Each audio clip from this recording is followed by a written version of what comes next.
नमस्कार बंधुगण मु संजय मु आपको एसएन एजुकेशन चैनल को स्वागतम जनाऊँगी। आज आपण बहुत बड़ बिग अपडेट रही शिक्षा संबंधी अपडेट रही जो बंधु मैंने ये चैनल को नुआ कर अनुरोध से इनफॉर्मेटिव वीडियो पाइबापी सब्सक्राइब करनी।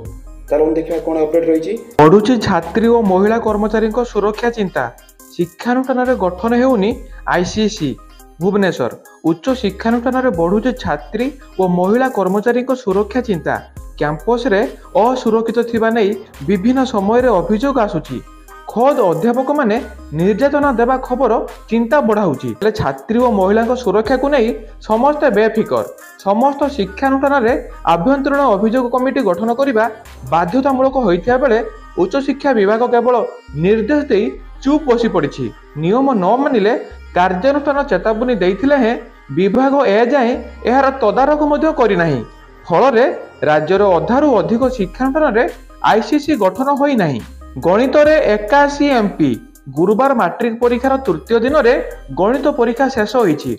गणित पई अधिक 15 मिनिट समय दिया जाय परीक्षा सकाळ 9टारू आरंभ होई 11:45 पर्यंत चलीथिला। गुरुवार गणित परीक्षा रे कॉपी करी 81 जन परीक्षार्थी एमपी होइछंती। सेमानक मध्यरु बोर्डर लाइव स्ट्रीमिंग कैमेरा रे 5 जन धरा पड़िथिबा बेले अन्य 76 जन बोर्डर स्पेशल स्क्वाड हाबुड़े पड़िथिले। 6टी विषयरु आहुरी 3टी परीक्षा बाकी रही।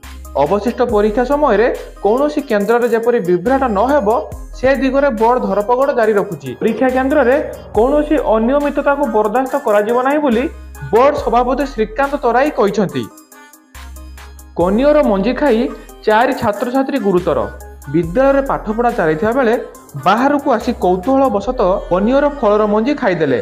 फल 4 जन छात्र छात्री गुरुतर असुस्थ हो डाक्तरखाना भर्ती होती।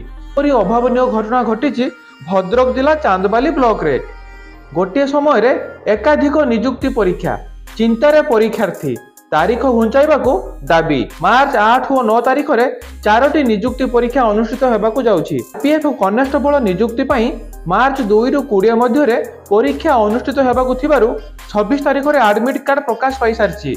सेहीपरि स्टेट बैंक पीओ परीक्षा मध्य आसंता 8 रु 15 तारीख पर्यंत चलिबो। एहारो एडमिट कार्ड मध्य गुरुवार प्रकाश पाइछि। अनुरूप भावे ओडिशा लोकसेवा आयोग ओपीएससी पक्षरु असिस्टेंट एग्रीकल्चर ऑफिसर परीक्षा मध्य आसंता 9 तारीख रे अनुष्ठित हेबो। ओडिशा पुलिस सब इन्स्पेक्टर परीक्षा मध्य समान समय रे करिवाकू धार्य होईछि। गोटिए दिन रे एकाधिक नियुक्ति परीक्षा हेबाकू थिबारु परीक्षार्थी केउ परीक्षा देबे से नै द्वंद्व रे पड़िछंती। एसआई परीक्षा पई 25 तारीख रे प्रकाशित विज्ञप्ति अनुसार आसंता 8 और 9 तारीख रे परीक्षा करा जिवो। जो पिला माने शारीरिक प्रस्तुति करूछंती सेही पिला माने आरपीएफ किंबा एसआई परीक्षा मध्यरु गोटिए देबे एवं आउ गोटिए परीक्षार वंचित हेबे। ओ परी एसआई परीक्षा पई योग्यता और अन्य मानदंड समान रहितबारु समान पिला उभय पदवी पई आवेदन करिसंती। सेपटे एसआई एडमिट कार्ड प्रकाश पाई नथिबारु एहाकू घुंचाइबाकू आशायी माने दाबी करिसंती। 6 शिक्षक निलंबित मैट्रिक परीक्षा रे अनियमितता नै जिलापालक निर्देश रे जिला शिक्षोली हाईस्कूल प्रधान शिक्षक तथा परीक्षा केन्द्र अधीक्षक उमेश विश्वाल और सहकारी शिक्षयित्री बैजयंती सुबुद्धि को निलंबित करिसंती। परीक्षा रे नियोजित 4 प्राथमिक शिक्षयित्री को निलंबित करने को मुरीबाहाल गोष्ठी शिक्षा अधिकारी को निर्देश देइथिबा मध्ये जणा पड़िछि। मंगलवार मैट्रिक इंग्राजी परीक्षा अनुष्ठित होइथिला। टिटिलागढ़ उपजिलापाल रेहान खेत्री हलदी उच्च विद्यालय परीक्षा केन्द्र परिदर्शन करथिले। मातृभाषा बाध्यतामूलक राज्य में 10वीं श्रेणी बोर्ड परीक्षा रे पास करने हेले मातृभाषा को मुख्य भाषा भाव में चयन करने को पड़िबो। पंजाबी को मुख्य भाषा भाव में अंतर्भुक्त न करने पाई सीबीएसई निष्पत्तिर जवाब रे पंजाब सरकार एक विज्ञप्ति जारी करछंती। विज्ञप्ति अनुसार छात्र छात्री माने मुख्य विषय भाव में पंजाबी पढ़ी नथिला पर्यंत सेमानकु पंजाब रो कोनोसी बोर्ड 10वीं श्रेणी पास करिथिबा भाव में विवेचना करा जिवो नाही। निलंबित हेले स्कूल प्रधान शिक्षक पिलांको टंका खाई गले स्कूल प्रधान शिक्षक अर्थ हेरफेर केलेंकारी धरा पड़िया परे निलंबित होइछंती बौद्ध 4 छक सरकारी उच्च प्राथमिक विद्यालय प्रधान शिक्षक निर्मल रणा। सूचना अनुसार मो स्कूल योजना रे पुरातन छात्र छात्री ठारू 50,000 टंका आदाय होइथिला।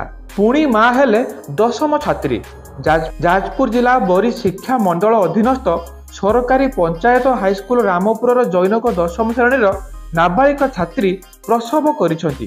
ବରୀ ଗୋଷ୍ଠୀ ସ୍ୱାସ୍ଥ୍ୟ କେନ୍ଦ୍ରରେ ସେ ଏକ କନ୍ୟା ସନ୍ତାନ ଜନ୍ମ ଦେବା ଘଟଣା ସାଧାରଣରେ ଚର୍ଚ୍ଚାର ବିଷୟ ପାଲଟିଛି। ସୂଚନା ମୁତାବକ ଛାତ୍ରୀ ଜଣକ ଚଳିତ ବର୍ଷ ମାଟ୍ରିକ ପରୀକ୍ଷା ଦେଉଥିଲେ। ଆଉ ନାହାନ୍ତି ଓଡ଼ିଆ ଚଳଚ୍ଚିତ୍ର ଜଗତର ଧ୍ରୁବ ତାରା, ଚାଲିଗଲେ ଦଣ୍ଡା ବାଳୁଙ୍ଗା। ବର୍ଷିଆନ ଅଭିନେତା ଉତ୍ତମ ମହାନ୍ତିଙ୍କ ପରଲୋକ। ଓଡ଼ିଆ ଚଳଚ୍ଚିତ୍ର ଜଗତର ଚର୍ଚ୍ଚିତ ଚେହେରା ତଥା ବିଶିଷ୍ଟ ଅଭିନେତା ଉତ୍ତମ ମହାନ୍ତିଙ୍କ ପରଲୋକ ଘଟିଛି। 66 ବର୍ଷ ବୟସରେ ଶେଷ ନିଶ୍ୱାସ ତ୍ୟାଗ କରିଛନ୍ତି ଉତ୍ତମ ମହାନ୍ତି। ବର୍ଷିଆନ ଅଭିନେତା ଉତ୍ତମ ମହାନ୍ତିଙ୍କ ପରଲୋକ ଘଟିଛି। ଲିଭର ସିରୋସିସ୍ ରୋଗରେ ପୀଡ଼ିତ ଥିଲେ ଉତ୍ତମ ମହାନ୍ତି। ଦୀର୍ଘ ଦିନ ଧରି ତାଙ୍କର ଚିକିତ୍ସା ଜାରି ରହିଥିଲା। କିଛି ଦିନ ପୂର୍ବରୁ ତାଙ୍କୁ ଦିଲ୍ଲୀର ମେଦାନ୍ତ ହସ୍ପିଟାଲକୁ ଏୟାରଲିଫ୍ଟ କରାଯାଇଥିଲା।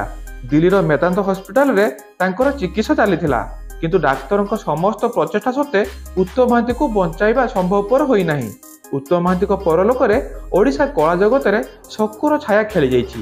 ସାରା ଓଡ଼ିଶା ଶୋକରେ ଡୁବି ରହିଥିବା ବେଳେ ଲକ୍ଷ ଲକ୍ଷ ଓଡ଼ିଆ ସିନେପ୍ରେମୀ ଦୁଃଖରେ ମ୍ରିୟମାଣ ହୋଇଛନ୍ତି। ଉତ୍ତମ ମହାନ୍ତିଙ୍କ ଜୀବନ୍ତ ଅଭିନୟ ଆଉ ଦେଖିବାକୁ ମିଳିବନି। 1977 ମସିହାରେ ଅଭିମାନ ଚଳଚ୍ଚିତ୍ରରୁ କ୍ୟାରିୟର ଆରମ୍ଭ କରିଥିଲେ ଉତ୍ତମ। ଦଣ୍ଡା ବାଳୁଙ୍ଗା, ସରପଞ୍ଚ ବାବୁ ଫିଲ୍ମରେ ତାଙ୍କୁ ପରିଚୟ ଆଣିଦେଇଥିଲା।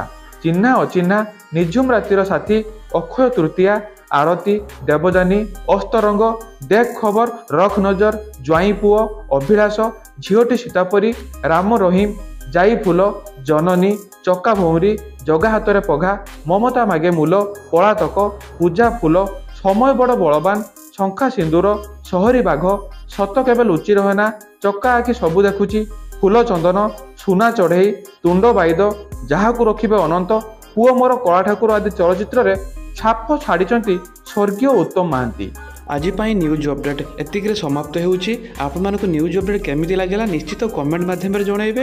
ଆଉ ଯେଉଁ ବନ୍ଧୁମାନେ ଏହି ଚ୍ୟାନେଲକୁ ନୂଆ କରି ଆସିଛନ୍ତି ସେମାନଙ୍କୁ ଅନୁରୋଧ ସେମାନେ ସବସ୍କ୍ରାଇବ୍ କରିଦିଅନ୍ତୁ, କାରଣ ଏହି ଚ୍ୟାନେଲ ମାଧ୍ୟମରେ ଯେଉଁ ଇନଫର୍ମେଟିଭ୍ ଭିଡ଼ିଓ ଆସିବ ଆପଣମାନେ ସର୍ବପ୍ରଥମେ ପାଇପାରିବେ। ତେଣୁ ଆଜି ପାଇଁ ମୁଁ ରହୁଛି ସଞ୍ଜୟ। ଭଗବାନ ସମସ୍ତଙ୍କର ମଙ୍ଗଳ କରନ୍ତୁ।